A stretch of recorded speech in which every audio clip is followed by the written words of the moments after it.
Every major city has its share of secret places that you'd never find on a tourist map because of the violent events that occurred there. Sometimes the places themselves are even torn down in an attempt to erase them from history. This is what occurred to the house at 3587 St. Aubin Street in Detroit, Michigan, where in 1929 a cult leader named Benny Evangelist and his family were butchered by an axe murderer. A look back at the history of the torn down house reveals not only murder, but also the story of a man obsessed with bizarre beliefs who lived in a city plagued by dangerous superstition.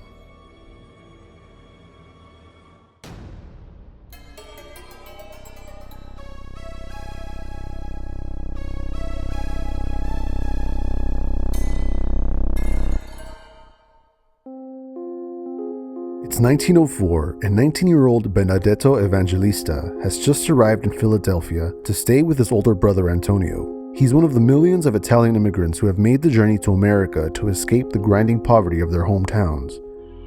While most of the immigrants are farmers looking for work, Evangelista is a trained carpenter who, upon arriving, changes his name to Benny Evangelist and begins working in the real estate business. But only 2 years after arriving in the States, his life takes a very different turn. He claims to begin receiving daily visions from God, and is quickly disowned and sent away by his brother to work on a railroad construction crew in York, Pennsylvania.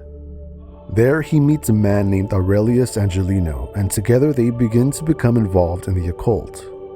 They believe that they are capable of casting spells and working magic, and Evangelist begins chronicling his visions and beliefs in a book called The Oldest History of the World Discovered by Occult Science. The book is poorly written, but in it, Evangelist proclaims himself a prophet. In 1919, Aurelius Angelino takes an axe and murders 2 of his own children. He is sent to an asylum for the criminally insane. In 1923, he escapes and is never heard from again.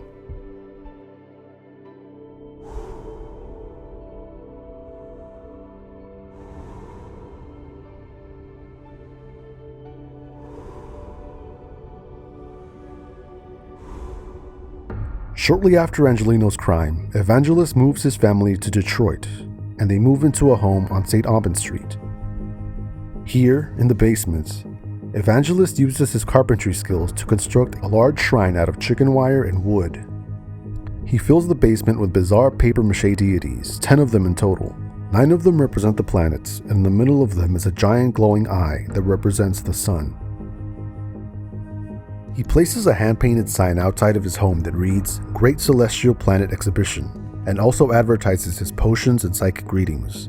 He charges $10 for a reading, which today would equal around $120. Surprisingly, his psychic healing business takes off, and it isn't long before he's amassed a good number of followers.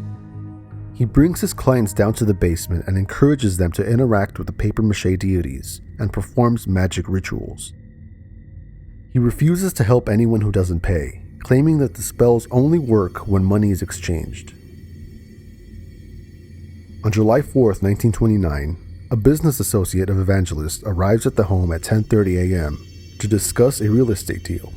When no one answers the door, he steps inside and finds Evangelist sitting behind his desk in his office, with his arms crossed and his head missing. He's been decapitated by an axe, and the head is lying on the floor near his feet.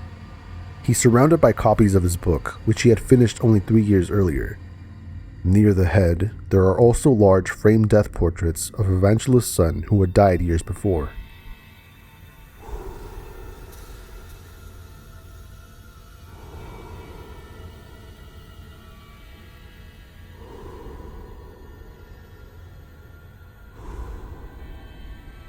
Elias runs out of the house and contacts police. When the authorities arrive, they discover the extent of the bloodbath. Evangelist's kids are found butchered and bludgeoned to death in their bedclothes. His wife Santina and their 18-month-old baby are also found in their bed, clinging to each other even after being hacked, with Santina's head only barely hanging onto her body. A large number of police, newspaper reporters, and gawkers storm the house, contaminating the evidence and the crime scene. The only reliable clue that's found is a bloody fingerprint on a doorknob. The murders were said to have occurred between midnight and 3 a.m. Interestingly, this is also the time period in which Evangelist said he would receive his psychic visions. The crime caused a sensation in Detroit. At the time, it was the worst mass murder in the city's history, yet none of Evangelist's clients would come forward when asked by police. It's as if they had all been sworn into secrecy or were perhaps afraid of speaking openly about their beliefs. The family's funeral was a big public affair. Police roamed the crowds in hopes that the killer would be there, but found nothing.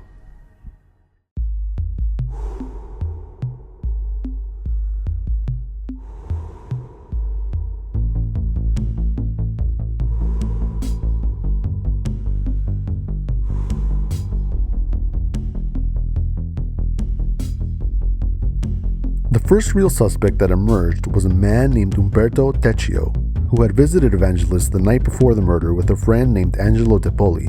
Tecchio was there to make the final payment to a house that Evangelist had sold to him. The two men were brought into questioning after the police discovered a stained banana knife, an axe, and a pair of boots that were still wet from a recent washing in their home. Also, 3 months prior to the massacre, Tecchio had killed his brother-in-law with a knife, but was never incarcerated for the crime. The men claimed to have had no involvement in the killing of the family and were let go because of lack of evidence. Years after Tecchio's death in 1934, a paperboy came forward claiming to have seen Tecchio outside of the Evangelist's home in the early morning after the murders, but by that time too much time had passed to gather any more evidence. Oddly, I was never able to find any information on whether Tecchio's fingerprints were compared to those found at the crime scene. After the murders, a former member of Evangelist's cult came forward and confessed killing him.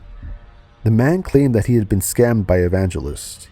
He was very sick and consulted the psychic for a cure, eventually spending his entire life savings on psychic treatments that didn't work.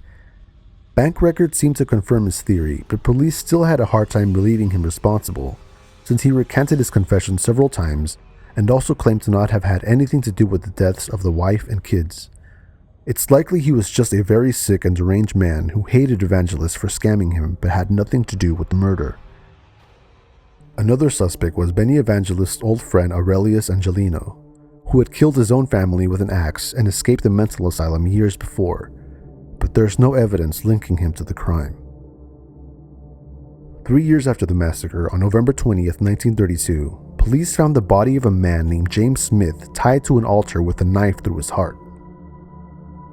The murderer was a cult leader named Robert Harris.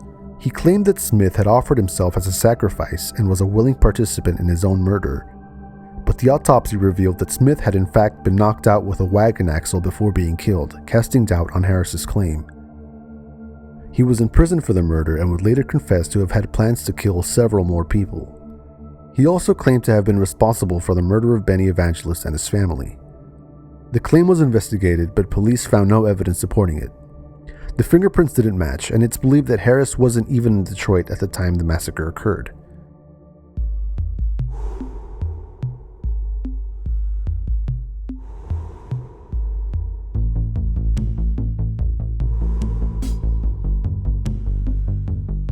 Benny Evangelist's house was torn down, and today it remains an empty lot. Some of the residents in the nearby area believe it to be haunted by a headless ghost. It seems like some of the superstition that was so prevalent in the early 20th century still remains. But if the St. Aubin massacre has taught us anything, you have to be careful what you believe in. If you liked this video, please subscribe to Crypticc for more.